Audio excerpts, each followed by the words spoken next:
স্বাগতম অভিজিৎ সরকার ICT YouTube চ্যানেলে।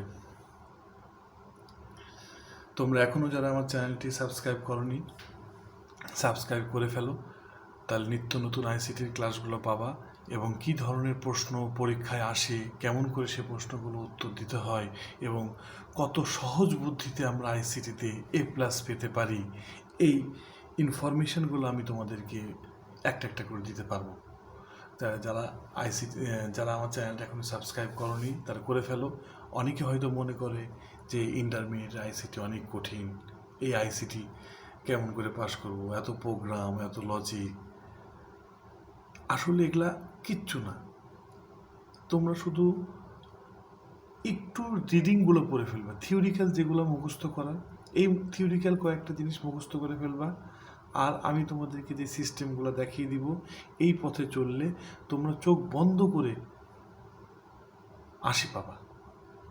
কারণ 80 পাওয়ার জন্য তোমাকে বেশি চেষ্টা করতে হবে না, শুধু একটু মনের আগ্রহটা রাখবা। কম্পিউটার জিনিসটা খুব মজার, এই মজাটা যদি তোমরা নিতে পারো তাহলেই তোমরা আইসিটিতে ভালো করবা। কিন্তু আইসিটি দেখে আগেই যদি ঘাবড়িয়ে যাও, আইসিটি অনেক কঠিন, আমি তো আর্টসের ছাত্র, আমি তো কমার্সের ছাত্র, এত বুঝি না, সায়েন্সের ছাত্ররা বেশি বুঝে, এই জিনিসটা মাথায় নিবা না। এই জিনিসটা মাথায় নিলেই তোমরা পিছিয়ে যাবা। তুমি দেখো, আজকে একটা সৃজনশীল প্রশ্নের আমরা সমাধান করব।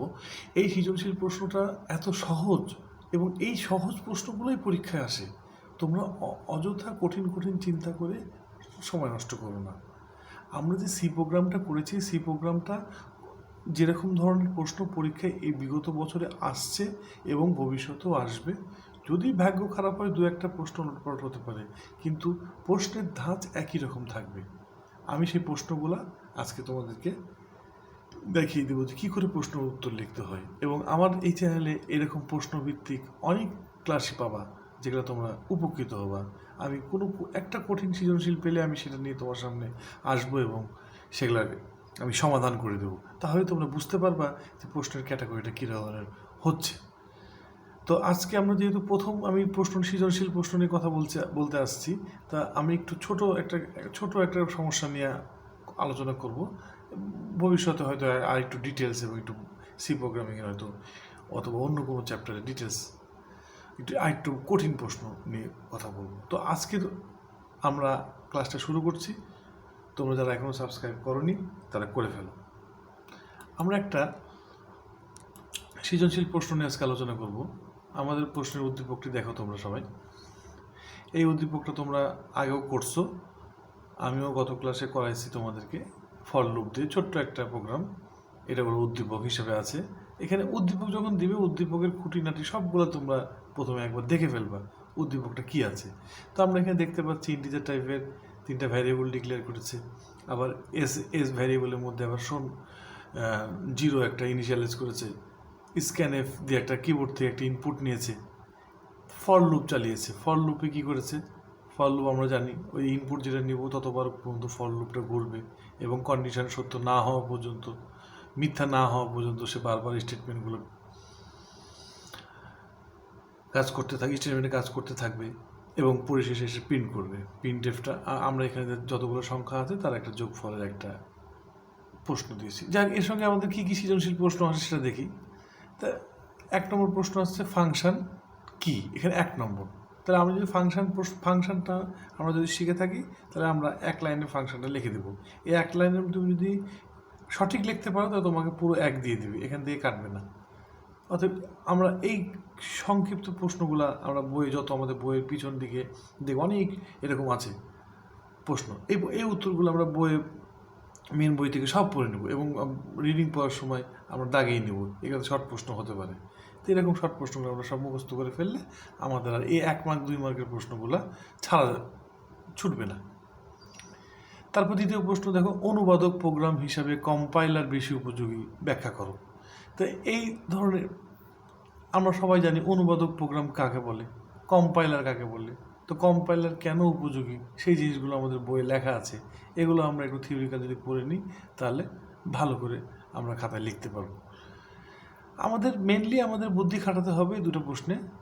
এই 2টো প্রশ্ন সম্বন্ধে আমাদের উত্তর দিতে হলে আমাদেরকে শিখতে হবে। 3 এবং 4 নম্বর প্রশ্ন। তো আমরা এতদিন যেরকম করে তোমাদেরকে শিখাইছি এবং তোমরা যদি বাসায় ভালো করে প্র্যাকটিস করো তাহলে এই দুটো প্রশ্ন উত্তর দেওয়া খুবই সোজা। এবং উদ্দীপকের ফ্লোচার্ট অঙ্কন করো এবং এই উদ্দীপকের যে প্রোগ্রামটা, এই প্রোগ্রামটা আমরা ফর লুপ দিয়ে করেছি, হোয়াইল লুপ দিয়ে করলে কী হবে, কীভাবে বাস্তবায়ন করবো সেটা বিশ্লেষণ করো।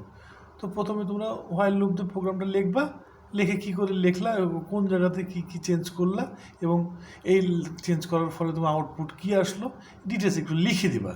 যদি লিখে দাও শুধু প্রোগ্রামটা না করে, প্রোগ্রামটা করলে প্রোগ্রাম করার পরে কী চেঞ্জ করলা, কী করে করলা, এই কথাগুলোকে লিখে দিলা, তাহলে এক্সামিনে তোমার খাতাটা দেখবে এবং দেখে তোমার কিছু নাম্বার দিবে। হ্যাঁ, তো এখন আর আমরা আসো দেখি উত্তরগুলা। 1 নম্বর প্রশ্ন বলছে ফাংশন কাকে বলে। তা আমরা দেখতে পাচ্ছি প্রোগ্রামের মধ্যে ছোট ছোট প্রতিটি ব্লকই একাধিক স্টেটমেন্টের সমষ্টি। তাহলে প্রোগ্রামের মধ্যে যে ছোট ছোট প্রতিটা ব্লক থাকে, আমরা যে প্রোগ্রামের মধ্যে যেমন মেন ফাংশন আমরা একটা থার্ড ব্র্যাকেট দিয়ে শেষ করেছি, ঠিক এরকম ধরনের একাধিক যদি ফাংশন আমাদের প্রোগ্রামের মধ্যে থাকে, ওই প্রত্যেকটি ফাংশন আলাদা আলাদা কাজ করে, নির্দিষ্ট কাজ করে। মেন ফাংশন তো সব ওই ফাংশনের মধ্যে কাজ হয়। আমরা দেখলাম না ফর লুপ একটা থার্ড ব্র্যাকেটের মধ্যে কাজ হলো। তো এই ধরনের আমরা যখন ফাংশন দেখবো তখন বুঝবো প্রত্যেকটা ব্লক ইন্ডিভিজুয়াল কাজ করে। যেমন যোগের কাজ করবে যোগের ব্লক, বিয়োগের কাজ করবে বিয়োগের ব্লক। তো এরকম প্রত্যেকটা ব্লককে আমরা ফাংশন বলি। দ্বিতীয় প্রশ্নটা ছিল কি,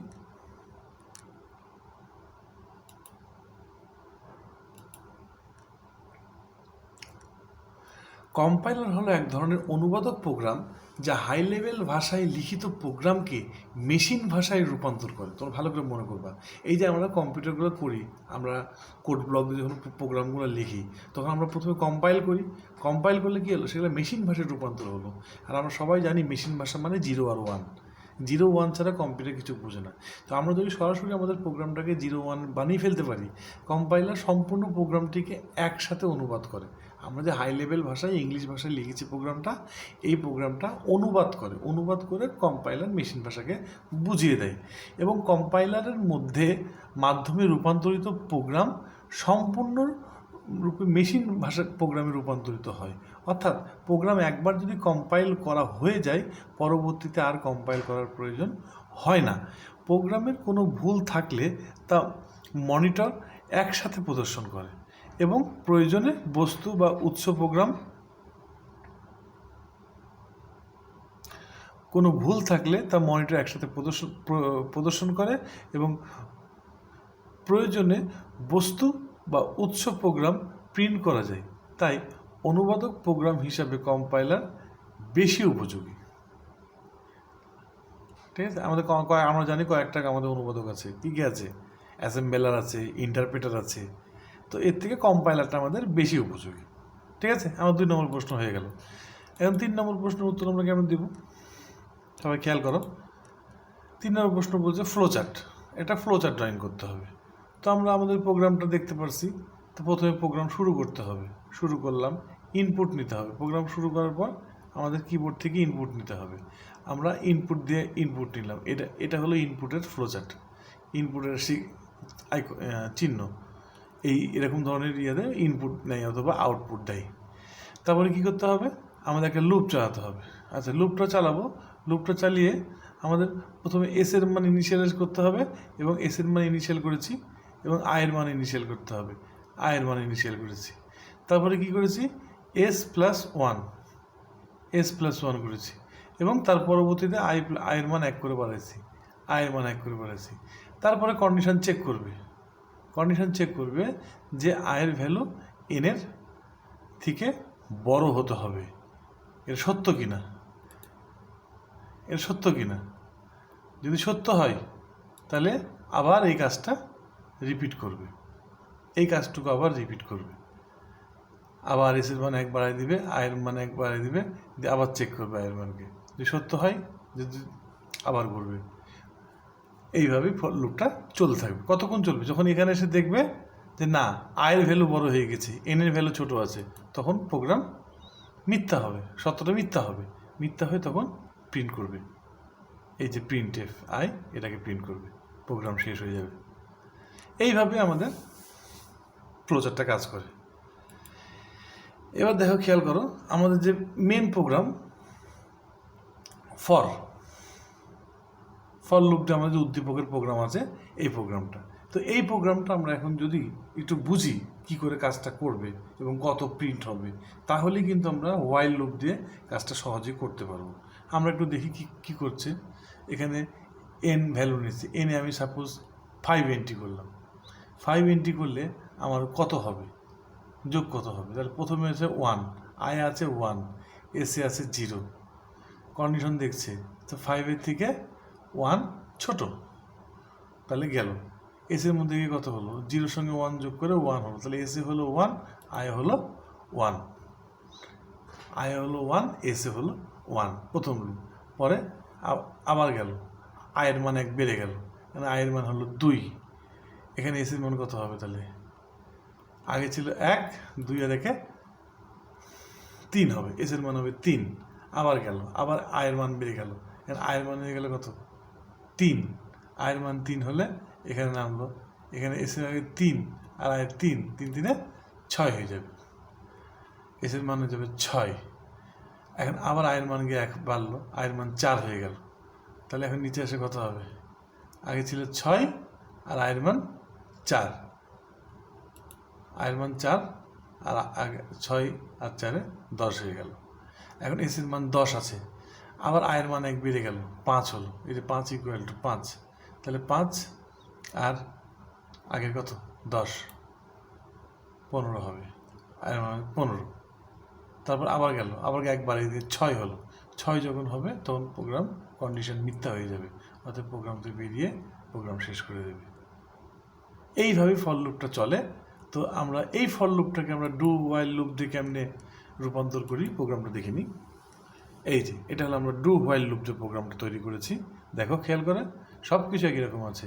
মেন প্রোগ্রাম, ইন্টিজার টাইপের ভ্যারিয়েবল ডিক্লেয়ার করেছি, এখানেও প্রিন্টএফ, কিবোর্ড থেকে আমরা স্ক্যানএফ নিয়েছি, কিবোর্ড থেকে ইনপুট নিয়েছি, আইকে ইনিশিয়াল করেছি, হোয়াইল কন্ডিশন দিয়েছি। এই কন্ডিশন যদি ট্রু হয় তাহলে কি হবে? এসের মান 1 বাড়বে, আয়ের মান 1 বাড়বে। এখানে আয়ের মান আমরা পরবর্তীতে নিয়েছিলাম না, বাড়াইছিলাম, এখানে আয়ের মান পরবর্তীতে বাড়ালাম। এইভাবে যদি হয় লুপটা ঘুরবে, আবার যাবে, আবার গিয়ে 2 দেবে। তো 2 হলে কত হলো? 2 বড় না 5 বড়? অবশ্যই 5 বড়। আসলো, তো এসে আগে 1 ছিল, অ্যান্ড ওই 2-এর সঙ্গে 1 যোগ হলে 3 হলো, এসের মান 3 হয়ে গেল, আয়ের মান 4 হয়ে গেল, আয়ের মান 3 হয়ে গেল, আয়ের মান 3 হয়ে গেলে 3 বড় না 5 বড়? 3 আবার আসলো, তাহলে কত হলো? 3 আর 2, 3 আর 3-এ 6 হয়ে গেল, 6 হয়ে গেল। এসের মান এখন 6 হলো, এসের মান 6 আছে, আয়ের মান হয়ে গেল 4, 6 আর 4, আগে 6, আগে 6 আর এখন 4, আয়ের মান 4, তো 6 আর 4, 10 হয়ে গেল। আবার আয়ের মান 1 বেড়ে গেল, আয়ের মান হয়ে গেল 5, 5 হয়ে আবার দেখছিলাম মিথ্যা আছে, সমান সমান আছে, আবার ঢুকলো। তাহলে আগে ছিল 10, এখন হলো 5, 15, এসের মধ্যে 15, এসের মধ্যে 15 আছে, এর মানে 1 হয়ে গেল 6। উপরে গিয়ে দেখলো না, আমার তো মিথ্যা, বেরিয়ে আসলো প্রোগ্রাম থেকে, বেরিয়ে এসে এই যে প্রিন্টএফ এস, একে প্রিন্ট করে দিল।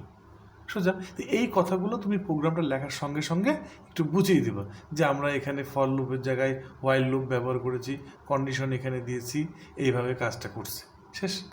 উত্তরটা সুন্দরভাবে একটা উত্তর হয়ে যাবে আমাদের, বোঝা গেল? তো এইভাবে সৃজনশীল উত্তরগুলো আমরা অনায়াসে দিয়ে দেব। আমরা আরেকটা প্রোগ্রাম দেখব, সে গসাগু নির্ণয়ের প্রোগ্রাম। গসাগু কী করে নির্ণয় করা যায়, এই প্রোগ্রামটা মাঝে মাঝে পরীক্ষাতে আসে এবং খুব ইম্পর্টেন্ট একটা প্রোগ্রাম। এটাতে বিভিন্ন ধরনের সৃজনশীল হতে পারে। তো তোমরা আগে প্রোগ্রামটা শিখে নাও, তারপরে তোমরা প্রশ্নগুলো বানাবা। এই হলো আমাদের প্রোগ্রামটা। দেখো এখানে খুব সুন্দর, এখানে ইন্টিজার টাইপ ভ্যারিয়েবল ডিক্লেয়ার করেছে, 3টা ইনপুট ডিক্লেয়ার করেছে, এবং প্রিন্টএফ একটা এন্টার লার্জ নাম্বার, আমরা একটা এন্টার প্রিন্ট দিয়েছি, এবং ওই প্রিন্টের এগেনস্টে আমরা একটা ইনপুট নিয়েছি, লার্জ ভ্যালু। তো আমরা জানি যে গসাগুতে 2টা নাম্বার ইনপুট নিতে হবে, ওই 2টা নাম্বার আমরা এখানে ইনপুট নিয়েছি। ইনপুট নিয়ে আমরা একটা লুপ চালাচ্ছি, হোয়াইল লুপ চালাচ্ছি। দেখো ভালো করে, হোয়াইল লুপটা কেমন চালাচ্ছি, লার্জ ভ্যালু এবং স্মল ভ্যালু এই দুইটাকে ভাগ করব এবং এর ভাগশেষ যদি জিরো না হয়, ভাগশেষ যদি জিরো না হয় তাহলে লুপে ঢুকবে, আর ভাগশেষ যদি জিরো হয় তাহলে বলবো ওইটা আমার গসাগু। বোঝা গেল? ভাগশেষ যদি জিরো হয়ে যায় তাহলে আমার লুপে ঢুকবে না, এখানে নট নট ব্যবহার করা হয়েছে এই জন্য। আর এই মাইনাসটা হলো ভাগশেষ, এই পার্সেন্টেজ চিহ্নটা হলো ভাগশেষ। তাহলে লার্জ ভ্যালুটা মডুল স্মল নাম্বার যদি ভাগশেষ না হয় তাহলে স্টেটমেন্ট ভিতরে ঢুকবে। ঢুকে কি হবে, এখানে টি ভ্যারিয়েবলের মধ্যে বলবে যে লার্জ ভ্যালুটা ভাগশেষ স্মল ভ্যালু, এদের যে ভাগশেষটা থাকবে, ভাগ করার পর যে ভাগশেষ থাকবে ওই ভাগশেষটা এই টি ভ্যারিয়েবলের ভিতর ঢুকবে। দুইটা সংখ্যাকে ভাগ করে ভাগশেষ যেটা থাকবে ওই ভাগশেষটা টি ভ্যারিয়েবলের মধ্যে যাবে। তাহলে এল ভ্যারিয়েবলের মধ্যে আগের যে স্মল ভ্যালুটা ছিল ওই স্মল ভ্যালুটা ওই পুরাতন এল ভ্যালুর ডেটা মুছে দিয়ে নতুন করে এল ভ্যালুর ডেটা পুরাতন কী হবে, স্মল ভ্যালুটা হয়ে যাবে।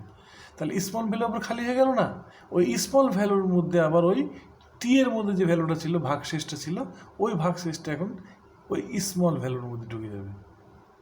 এই কাজগুলো করার পর আবার লুপে যাবে, আবার লুপে গিয়ে ওই আবার এই নতুন লার্জ নাম্বারকে এই নতুন স্মল নাম্বার দিয়ে ভাগ করবে এবং ভাগশেষ জিরো হয় কিনা দেখবে। যদি জিরো না হয় তাহলে আবার ঢুকবে। কাজটা কেমন করে করছে আমরা একটু প্র্যাকটিক্যালি দেখি, ভালো করে খেয়াল করো। আমরা দুটো নম্বরকে ভাগ করছি, কিন্তু এই যে 25কে আমরা বড় নাম্বারটা দিচ্ছি হলো 35 এবং ছোটো নাম্বারটা দিচ্ছি 25। আমরা ভাগ করলাম তো 1 হলো, 25 নামলো, বিয়োগ করলাম 10 হলো, তাহলে ভাগশেষ জিরো হয়নি। জিরো যদি না হয় তাহলে আমরা নেক্সট লাইনে আসলাম। নেক্সট লাইনে এসে কি দেখলাম, 10কে 25 দিয়ে ভাগ করলাম, 10কে 25 দিয়ে ভাগ করলে আমরা ভাগশেষ 0 হয়নি, তাহলে 5 হয়ে গেছে।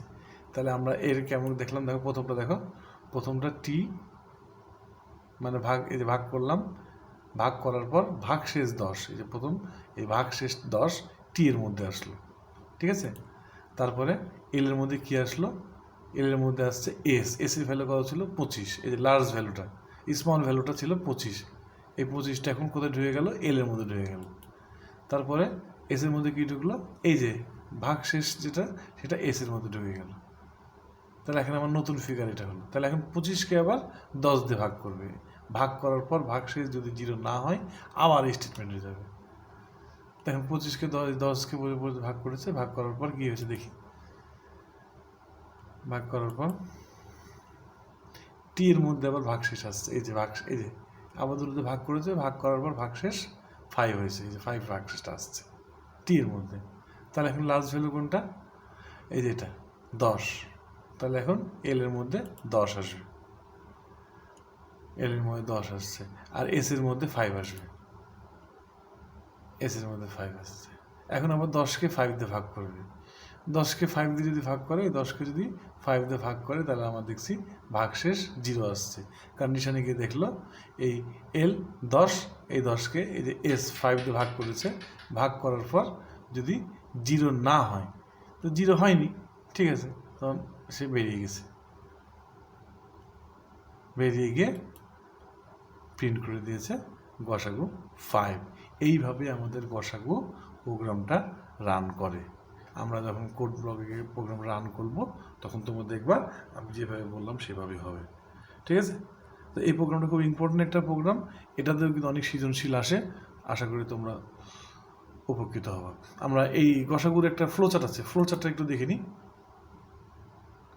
এইটা ফ্লোচার্ট একই রকম, প্রোগ্রাম শুরু করলাম, দুটো ইনপুট নিলাম, দুটো ইনপুট নিয়ে একটা সংযোগ করলাম, দিয়ে ওই টি এর মধ্যে লার্জ ভ্যালুকে স্মল ভ্যালুতে ভাগ করলাম, টি এর মধ্যে ভ্যালু গেল এবং কন্ডিশন দিলাম যে ভাগশেষ যদি 0 হয়, ভাগশেষ সমান 0, এটা সত্য হয়, যতক্ষণ না 0 হবে ততক্ষণ পর্যন্ত এই লুপটা চলতে থাকবে।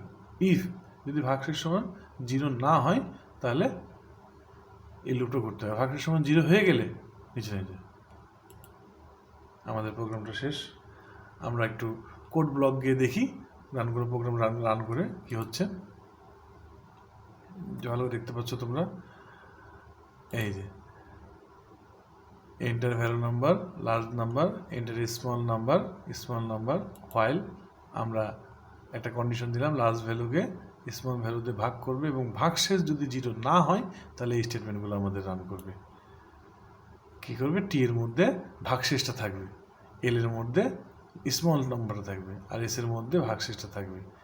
আবার যাবে, আবার এই লার্জ নাম্বারকে দিয়ে স্মল নাম্বারকে ভাগ করবে, ভাগশেষ যদি 0 না হয় আবার লুপে ঢুকবে, আবার দুটোর ভাগশেষটা থাকবে, আবার নতুন স্মলটা আবার লার্জের মধ্যে যাবে, আবার স্মলের মধ্যে ওই ভাগশেষটা আসবে, আবার যাবে, আবার গিয়ে ভাগ করবে, আবার যদি 0 না হয় আবার ঢুকবে, আর যদি 0 হয়ে যায় তাহলে লাস্ট স্মল লেটার নাম্বার যেটা ছিল, লাস্ট স্মল নাম্বার যেটা ছিল সেটাই হলো আমার গসাগু হয়ে যাবে। এইভাবে প্রোগ্রামটা কাজ করবে। আমরা দেখি, আমি একটু আগে বলেছিলাম একবার কম্পাইল করলে আর পরবর্তীতে কম্পাইল করার প্রয়োজন পড়ে না। আমরা এখন একবার কম্পাইল করে রাখছিলাম, এখন আর কম্পাইল করবো না, আমরা ডাইরেক্ট রান করবো। এন্টার লার্জ নাম্বার, আমরা বড় নাম্বারটা দিলাম কত, 35, বড় নাম্বার দিলাম 35, ছোট নাম্বার কত দেব, 25, তাহলে আমার এন্টার দিলাম, এই যে আমার 5 গসাগু চলে আসছে, আমরা দেখতে পাচ্ছি। ঠিক আছে, হ্যাঁ। আর এর আগের যে প্রোগ্রামটা করেছিলাম আমরা ফর লুপ দিয়ে, হোয়াইল লুপ, আর এটা হলো ফর লুপ, এটা উদ্দীপকে ছিল, দুটাই উত্তরই একই আসবে। তোমরা বাসায় করবা, করলে আসবে, করলে একই রকম পাওয়া। আমি আর একটা ইম্পর্টেন্ট জিনিস তোমাদের করাবো।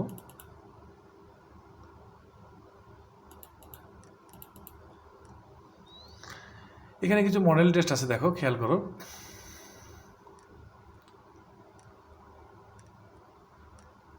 এখানে একটা উদ্দীপক দিছে এবং ডু হোয়াইল লুপ এবং হোয়াইল লুপ স্টেটমেন্টের পার্থক্য তোমরা অনায়াসে পারবা।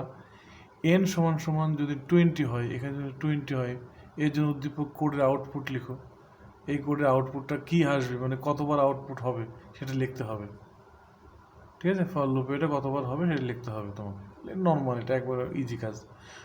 উপরের উদ্দীপকের যে কোনো একটি সিরিজের যোগফল নির্ণয়ের সাহায্য করে, উদাহরণসহ লেখে। এর মতো সোজা প্রশ্ন হয়, উপরের উদ্দীপকটি যে কোনো একটি সিরিজের যোগফল নির্ণয়ের প্রোগ্রাম লেখো। এই আমরা একটু যে প্রোগ্রামটা করলাম যোগফল, এরকম একটা যোগফলের প্রোগ্রাম করে দেবো। তো এই প্রশ্নটা দেখা যাচ্ছে। আর আরও প্রশ্ন আছে, দেখি অন্য প্রশ্নে কি বলছে। এখানেও ফর লুপ দিয়ে একটা সুন্দর এখানে একটু ইয়াকার করেছে, এখানে একটা গুণ চালিয়েছে, এখানে ভ্যারিয়েবল ডিক্লেয়ার করেছে 3টা, F1 এর মান 1 দিছে, এখানে ইন্টিজার টাইপের একটা পজিটিভ নাম্বার ইনপুট নিয়েছে একটা, ওই ইনপুট পর্যন্তই, এই ইনপুট পর্যন্তই আমাদের লুপটা চলবে। এবং এই যে এফ এর মান যে আগে 1 ছিল, 1কে এই 1 দিয়ে গুণ করে 1 হয়েছে এবং এফ এর মানকে প্রিন্ট করেছে। পরে আমি যে ইনপুট দিয়েছিলাম সে আবার ঘুরবে, আবার ঘুরে যতক্ষণ না এই কন্ডিশনটা, আমি যদি এখানে 5 দিই তাহলে সে 5 বার পর্যন্ত ঘুরবে। আর এই সি মানে এখানে একটা সমস্যা আছে প্রোগ্রামের, এখানে বলছে বোধহয় উদ্দীপকের হোয়াইল লেখা কোডের সহ তোমার মতামত বিশ্লেষণ করো। হ্যাঁ, এখানে সি এর একটা ভ্যালু নিতে হবে, এই সি সমান 1, এই সি সমান 1 নিচ্ছে, তো এই সি সমান 1 নিছে, এখানে সি এর ভ্যালু, এখানে এন এর ভ্যালু আমি ইনপুট দিব, তাহলে সি এর ভ্যালু এক করে বাড়াই দিছে, এই যে সি এর ভ্যালু 1 করে বেড়ে যাচ্ছে। ঠিক আছে, আগে আমরা যে আই দিয়ে করেছি সেটাই বেড়ে যাচ্ছে, বেড়ে এইভাবে করছে। তো এখন কি লাইব্রেরি ফাংশন এবং ইউজার ডিফাইন্ড ফাংশনকে এক নয়, আমরা লাইব্রেরি ফাংশন এবং ইউজার ডিফাইন্ড ফাংশন যেগুলো আমরা নিজেরা ফাংশন, যে ফাংশনগুলো ডিফাইন করবো, আমরা যে ফাংশনগুলো দিব, আর লাইব্রেরি ফাংশন সি প্রোগ্রামের মধ্যে বিল্ট ইন করা আছে, সেই ফাংশনগুলোকে কল করে আমরা কাজ করি।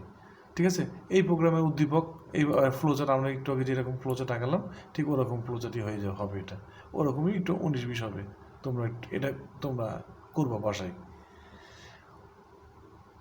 উদ্দীপক প্রোগ্রামটি হোয়াইল লুপ ব্যবহার করে কি লেখা সম্ভব? ওই যে আমরা একটু আগে করলাম ফর লুপে একটা প্রোগ্রাম দিয়ে যেটাকে হোয়াইল লুপে করছি, তো এরকম জাস্ট সেম প্রোগ্রাম। আর একটা দেখি কী আছে, এখানেও একটা উদ্দীপক দিছে, উদ্দীপক দিয়ে অ্যারে ও চলক এক নয়, চলক মানে ভ্যারিয়েবল আর অ্যারে মানে তো অ্যারে, তোমরা জানো। এক নয় ব্যাখ্যা করো, এটা তোমরা একটু পড়লেই পারবা। এখানে আরও দুটো প্রোগ্রাম আছে। অনুবাদক প্রোগ্রাম কাকে বলে? মেশিন ভাষা দুর্বলতা উচ্চতর ভাষা উৎপত্তির কারণ ব্যাখ্যা করো। 1 নংয়ের চিত্র, এই 1 নংয়ের যে চিত্র করে ইভেন্ট নাম্বার অড নম্বর, ইভেন্ট নাম্বার আর অড নম্বর তোমরা অনেক করেছো, ইভেন্ট নাম্বার অড নম্বর, এর ফ্লোচার্ট টাকায় দাও। ডু হোয়াইল লুপ ব্যবহার করে প্রোগ্রাম পরিবর্তন করো। এই প্রোগ্রামটা ফর লুপ দিয়ে করছে। Do while loop, do loop ব্যবহার করে প্রোগ্রামটা তৈরি করো। আমি তোমাদেরকে বারবার করে বলছি, 3টা লুপ যদি তোমরা মাথার মধ্যে ঢুকিয়ে নাও, তোমার পরীক্ষাতে অবশ্যই প্রশ্ন কমন পাবা, কোনো অবস্থাতে প্রশ্ন ছাড়া যাবে না। প্রশ্ন আমরা কমন পাবো না এরকম হতেই পারে না।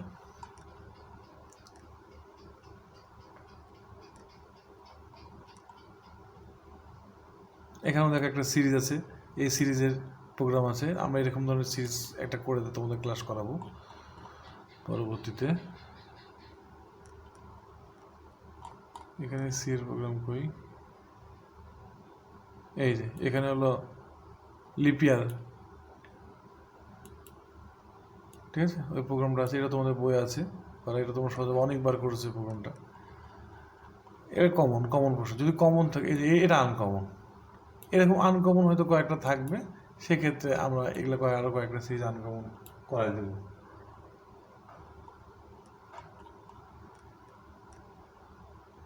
এই যে এখানে একটা program if condition block else, এখানে স্ক্যানএফ স্টেটমেন্টটিতে এ, এক্স এবং ওয়াই কোন ধরনের ডেটা টাইপ, তা আমরা দেখতে পাচ্ছি এ কোন ধরনের ডেটা টাইপ, এখানে ডি আছে, এ হলো ইন্টিজার টাইপের ডেটা টাইপ, এক্স হলো ফ্লক টাইপের ডেটা টাইপ, ওয়াই হলো ক্যারেক্টার টাইপের ডেটা টাইপ।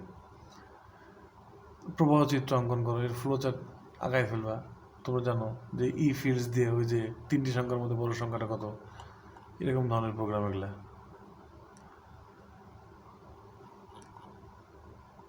আরও এরকম যে প্রোগ্রাম আছে, এর অনেক মডেল টেস্ট। এই যে এখানে ফর লুপ আছে, এই যে এখানে উদ্দীপকের 1-এর স্থলে 2 হলে এবং i-এর স্থলে এ লিখলে প্রোগ্রামটির যে সিরিজ গঠন করবে তা লিখো এবং ডু হোয়াইল লুপ ব্যবহার করে সি ভাষায় প্রোগ্রামটি লিখো। আমরা তো ফর লুপ দিয়ে প্রোগ্রামটা লেখা শিখছি, এটাকে এখন ডু হোয়াইল লুপে লিখলে কী করতে হবে? তুমি লিখবা, শুধু লিখলেই হবে না, এখানে যে i++ দিয়েছে, এই i++-এর জায়গায় i+2 দিবা, আর i=2 দিব, এখানে i=2 দিব, দিয়ে প্রোগ্রামের কী আউটপুট পাবা সেটা ডিটেলস ব্যাখ্যা করবা। এটা তো তোমাকে এটা তো একবারে ইজি জিনিস। তোমরা একটু বসে যদি ঠান্ডা মাথায় প্রোগ্রামগুলো দেখো, বোঝো, অবশ্যই এই প্রোগ্রামের ছোটোখাটোগুলো অনায়াসে করতে পারবা, কোনো রকমের ভুল মানে ভুলের সম্ভাবনা নেই, এবং এখানে ছাকা মার্ক। তবে এই একটু পরিশ্রম করতে হবে, একটু পড়তে হবে বাসায়। এই যে বলো, এটা একটা সোজা প্রোগ্রাম না? এই যে ফরেন হাইটের নাম্বার চাইছে, এই উদ্দীপক দিয়ে দিয়েছে, তো এটার মেন ফাংশনের গুরুত্ব তোমরা তো অবশ্যই ক্লাস না করলেও পারবা। উদ্দীপকের প্রবাহচিত অ্যালগরিদম লেখো। তবে আমি একটা কথা বলে রাখি, ফ্লো চার্ট এবং অ্যালগরিদমটা পড়বা তোমরা বাসায় পড়লেই হবে, ঠিক আছে? তো এরকম অনেক ধরনের প্রশ্ন আছে, অনেক প্রশ্ন আছে আমার কাছে। তোমরা যদি আমার সঙ্গে যোগাযোগ করো, আমি প্রশ্নগুলো তোমাদেরকে দিব। এই যে, ঠিক আছে, কম্পাইলার, মেশিন ভাষা, ঠিক আছে। এছাড়া আমার কাছে হ্যান্ড নোট আছে, আমার কাছে কী বলে ক্লাস লেকচার সিট আছে, খুব সুন্দর লেকচার সিট। আমার লেকচার সিটটা যদি পড়ো, আর কোনো বই পড়া লাগবে না, শুধু আমার লেকচার সিটটা পড়লেই তোমরা কমন পেয়ে যাবে সব, এটা আমি গ্যারেন্টি দিতে বলি। খুব সুন্দর জিনিস আছে, তোমরা যদি পড়ো, তোমার নিজের বইটা পড়ো, আমার সঙ্গে যোগাযোগ করো, আমার বইটা আমার কাছে চাও, আমি দিয়ে দেবো তোমাদেরকে। সব রকম হেল্পের রাস্তা আমার খোলা আছে, তোমরা আমার সঙ্গে যোগাযোগ করবা, আর দয়া করে আমার চ্যানেলটা সাবস্ক্রাইব করবা এবং সবাইকে দেখার জন্য উদ্বুদ্ধ করবা। আশা করি আমার লেকচারটা আজকে ভালো লাগলো। সামনের দিন আমরা নেটওয়ার্ক নিয়ে অনেক কথাবার্তা বলবো। আজকের মতন এ পর্যন্তই। ধন্যবাদ।